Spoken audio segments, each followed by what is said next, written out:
Hey everyone, in today's video I'm gonna show you how to connect Google Calendar to Notion. But before we start, make sure to like this video and subscribe to our channel so you don't miss any of our tutorials. And now let's get into it. Now in order to do this, first thing that you're gonna need to do is open your web browser and then click onto the search box and paste in the link that I left you in the description down below. Or you can just type in notion.so/templates. Once you do, you're going to find yourself in a page like this. Now, if you take a look at the right hand side of the screen, you can see this about this template. It says, this template seamlessly integrates your Google Calendar events into Notion, enhancing your schedule management. With an easy setup process, your Google Calendar events will automatically sync with Notion, ensuring that your schedule is always up to date.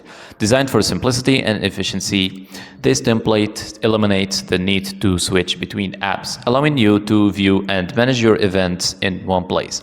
Perfect for professionals, students, or anyone looking for a more organized approach.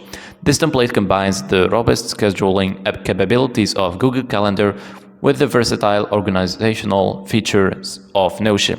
Okay, so now how to actually connect it. You want to go up here and click onto the Get Template button. It's going to open up this page, and now from here you can see this list of options. However, the one that you're going to need to click onto is the Continue with Google option. Or you can just go to the box underneath and type in your Gmail, and that should be it. Thank you guys for watching and see you in the next one.